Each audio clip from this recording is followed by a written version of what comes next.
Bonsoir, mercredi 3 juin, bienvenue si vous nous rejoignez pour ce journal de TV78. Voici les titres.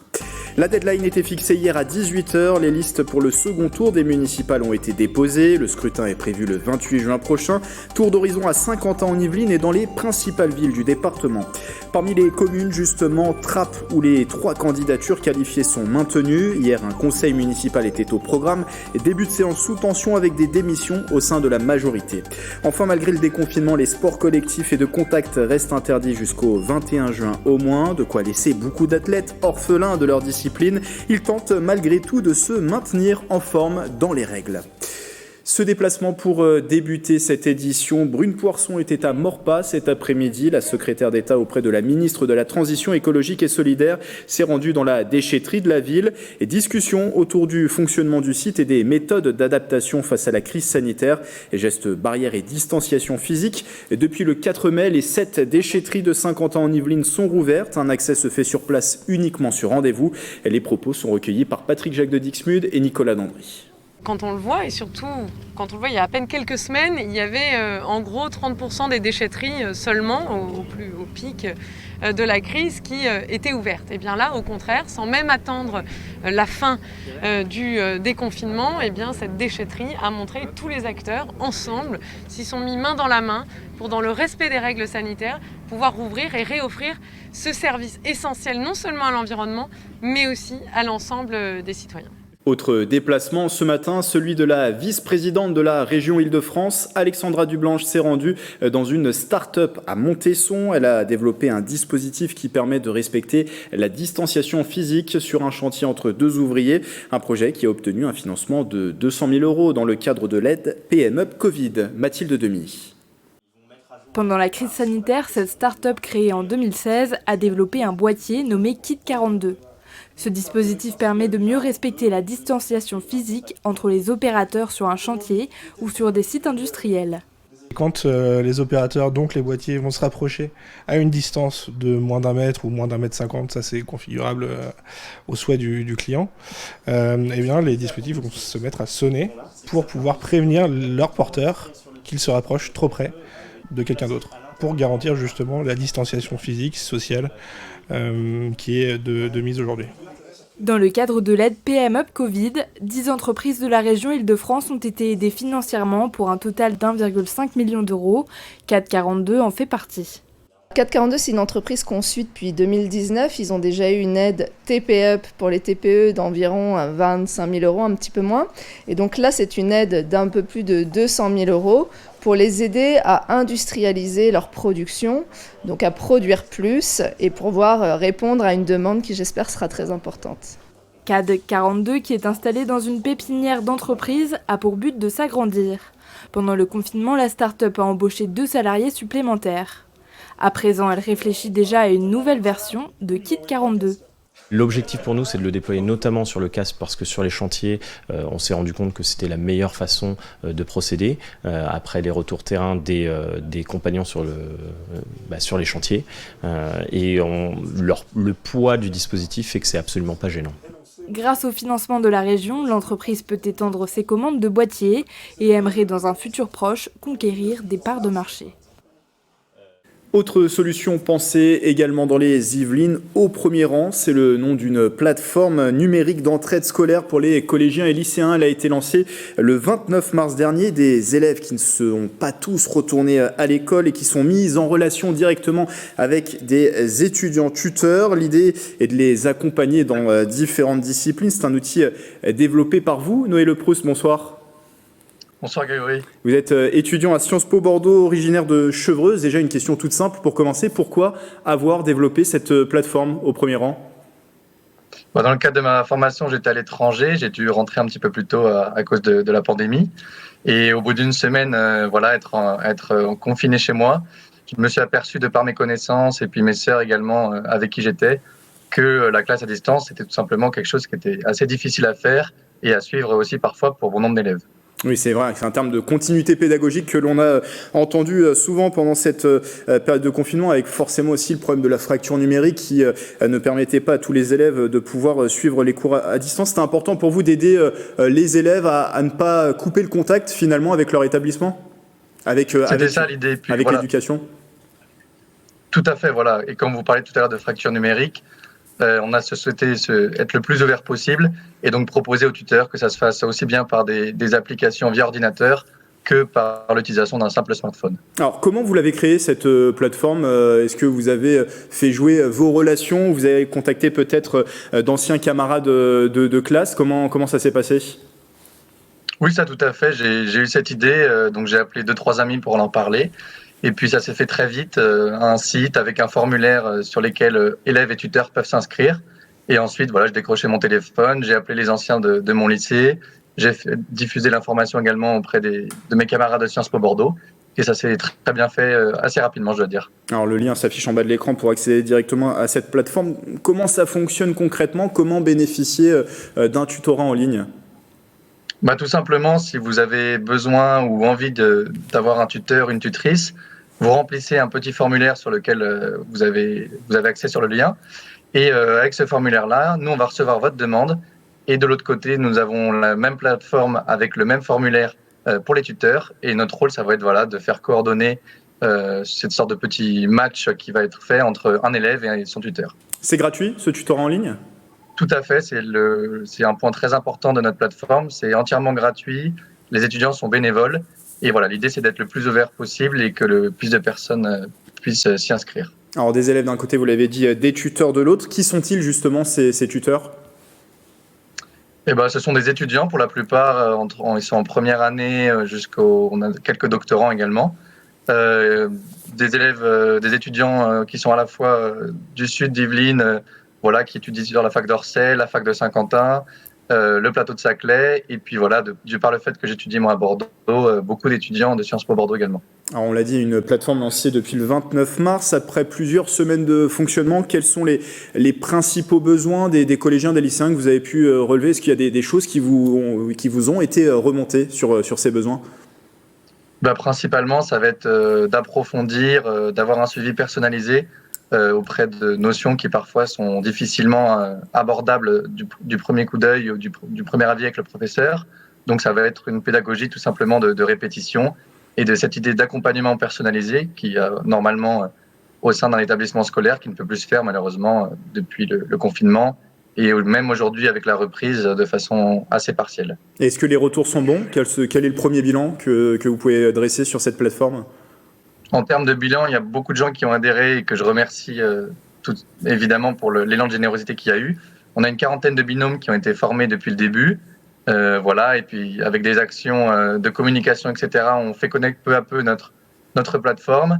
Et nous avons été mis en lien dernièrement avec la cité éducative de Trappes, pour développer un partenariat auprès des élèves de Yuri Gagarin au collège de Trappes. J'allais finalement terminer cet entretien avec vous là-dessus. Oui, les liens avec la cité éducative de Trappes qui s'intéressent à cette plateforme, ils peuvent être amenés à se développer. C'est l'une des pistes de développement, en tout cas, pour votre plateforme ? Ça pourrait l'être, en effet. Donc, c'est un projet qui est piloté à la fois par la préfecture, l'académie de Versailles et puis évidemment la ville de Trappes. Et donc pour nous, c'est aussi l'occasion de s'engager dans un autre pan un petit peu du tutorat, au-delà de notre simple action. Et pourquoi pas, à terme, effectivement, s'engager sur le moyen ou long terme avec ce collège. Et plus d'informations directement sur cette plateforme en vous rendant sur la plateforme au premier rang. Le lien s'affiche en bas de l'écran. Merci d'avoir été avec nous, Noé Le Proust. Merci à vous. Fondateur d'Au Premier Rang et bravo pour cette initiative.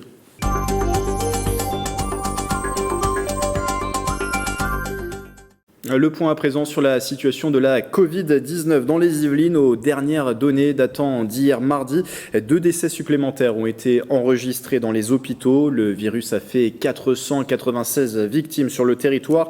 570 patients étaient hospitalisés hier dans le département qui compte 8 nouvelles hospitalisations. 37 sont en réanimation, soit un cas supplémentaire en 24 heures. Depuis le début de la crise sanitaire, 1906 personnes ont été guéries après un passage à l'hôpital.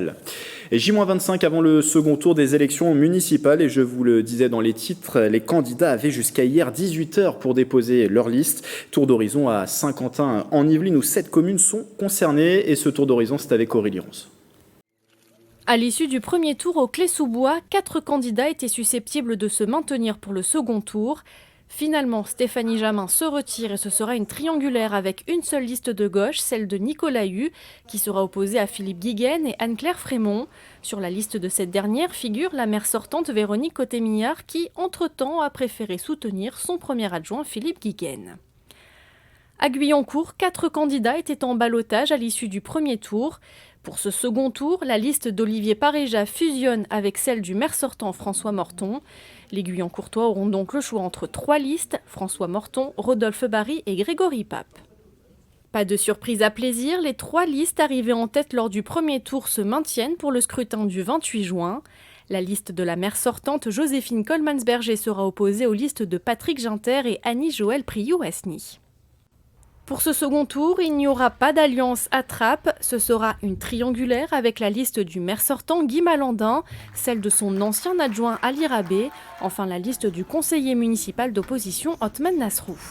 À la Verrière, sur les 4 listes du premier tour, 3 sont en lice pour le 28 juin prochain. Celle de la maire sortante Nelly Dutu, la liste de son premier adjoint Jean-Yves Blé et celle du conseiller municipal d'opposition Nicolas Dainville.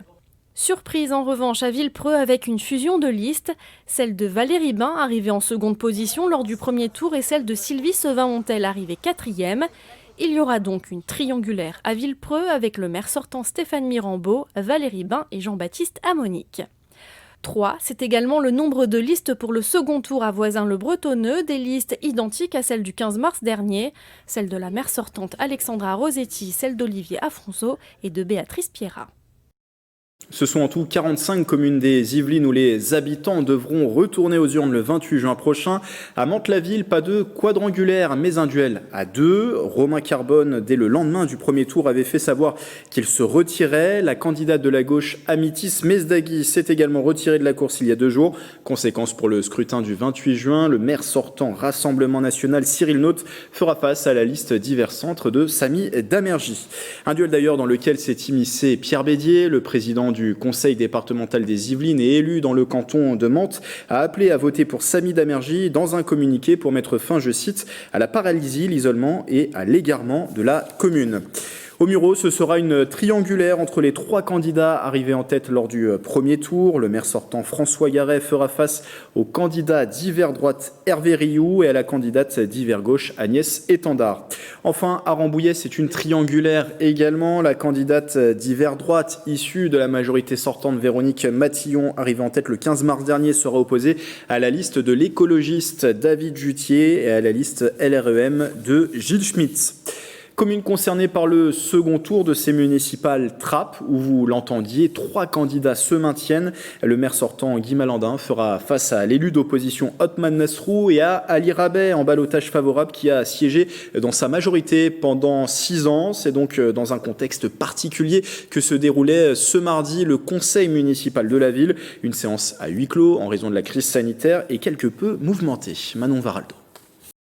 À l'approche du second tour des élections municipales, c'est un conseil à huis clos qui a débuté sous tension à Trappes. L'ordre du jour prévoyait 3 délibérations pour retirer les délégations de plusieurs élus de la majorité. Parmi eux, Ali Rabé en tête après le premier tour, candidat face au maire sortant Guy Malandin en 3e position. L'adjoint a préféré remettre sa démission avant la tenue du vote le concernant.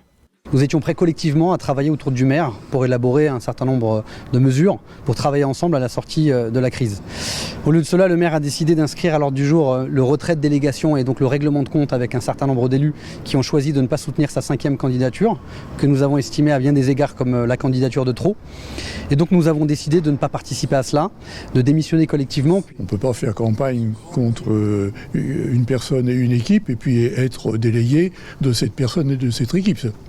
Problème de choix, d'honnêteté intellectuelle. 7 élus de la majorité en tout ont quitté le conseil municipal. Du côté de l'opposition, Othman Nasrou, arrivé en 2e place au premier tour, a bien assisté à l'ensemble de la séance, malgré une prise de parole critique sur la gestion de la crise sanitaire à Trappes. Démissionner comme cela à la dernière minute n'a aucun sens, alors qu'il a approuvé 100% des décisions pendant 6 années. Je crois que le fait que ça a été retransmis aujourd'hui sur Internet, on a envie d'être dans la politique spectacle. Nous sommes restés, nous n'avons pas quitté le conseil municipal parce qu'il y avait des dossiers importants à voter pendant 4 heures.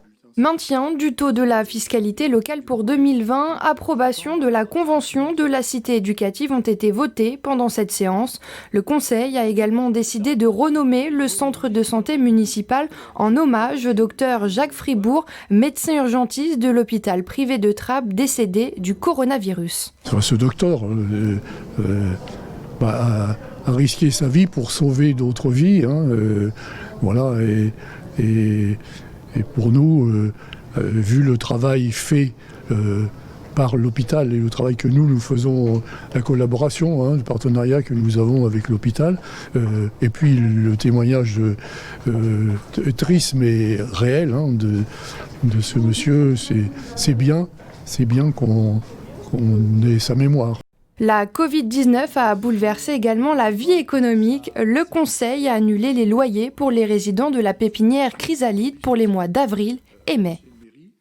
Au chapitre culture et patrimoine, les conditions de la réouverture sont connues. Le château de Versailles accueillera de nouveau ses visiteurs à partir de samedi prochain. Le site a dévoilé aujourd'hui dans un communiqué le dispositif pour ce faire. Le château, les jardins, le parc, le domaine de Trianon et le domaine de Marly seront accessibles. Les grandes eaux musicales, elles, joueront dès le premier jour de la réouverture. Pour garantir la distanciation physique, une billetterie avec réservation horaire obligatoire est mise en place. L'objectif est de réguler les flux. À l'intérieur du musée, port du masque obligatoire à partir de 11 ans, sens de circulation unique, lavage des mains obligatoire à l'entrée. L'achat des billets en ligne est fortement recommandé. Et puis, malgré le déconfinement amorcé depuis le 11 mai, plusieurs sports sont encore à l'arrêt. Jusqu'au 21 juin, les disciplines collectives et de contact restent interdites. C'est notamment le cas de la boxe, du football américain ou encore du basket. Mais les pratiquants trouvent des solutions tout de même pour continuer à s'entraîner. Le reportage de Mickaël Elmidoro.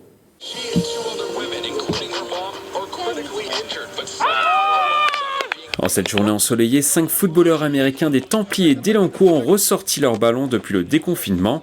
Privés de séances d'entraînement en club à cause du Covid-19, ces sportifs viennent volontairement chaque semaine 5 matinées sur 7 dans ce parc de Guyancourt.